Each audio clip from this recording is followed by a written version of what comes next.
అని అందరూ what ever the media speculating వాళ్ళందరికీ చిన్న డిసప్పాయింట్మెంట్గా ఉండొచ్చు వీడియో.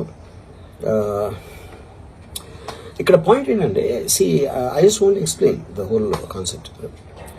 ఇప్పుడు నేను ఆల్మోస్ట్ ఒక 1 year బ్యాక్ ఏదో ట్వీట్స్ పెట్టాను అనే ఎలిగేషన్.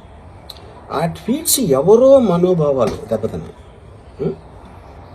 ఇక్కడ విచిత్రం ఏంటంటే 1 year బ్యాక్ పెట్టిన ట్వీట్స్ 4 డిఫరెంట్ ప్లేసెస్లో 4 డిఫరెంట్ జ్యూరిస్డిక్షన్స్లో 4కి ఒకే 3-4 రోజుల వ్యవధిలో వాళ్ళ మనోభావాలు దెబ్బతిన్నాయి. వాళ్ళు ఆ పరంగా కంప్లైంట్ ఇవ్వడం, కేసులు పెట్టడం జరిగింది.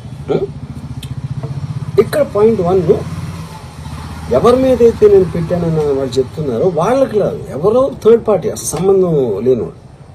ఆ కాంటెక్స్ట్లో అసలు ఈ కేసు ఎలాగా, ఈ సెక్షన్స్ ఎలా వర్తిస్తాయి అనేది అప్పుడు ఆబ్వియస్గా నాకు వచ్చే అనుమానం కానీ, నాకు కానీ నా మనుషులు కానీ, ఇది ఒక పర్సిక్యూషన్ చేయటానికి ఒక పద్ధతి ప్రకారం ఉన్న ఎలవబుల్ లాస్ని వాడుతున్నారా, లేకపోతే ఇప్పుడు వరల్డ్ ఓవర్ ఒక ఫినామినా ఏం జరుగుతుందంటే పొలిటికల్ పార్టీస్ వాళ్ళు they are weaponising the systems of the police. అది అమెరికాలో జరుగుతుంది, యూరోప్లో జరుగుతుంది, ఇక్కడ కూడా జరుగుతుంది.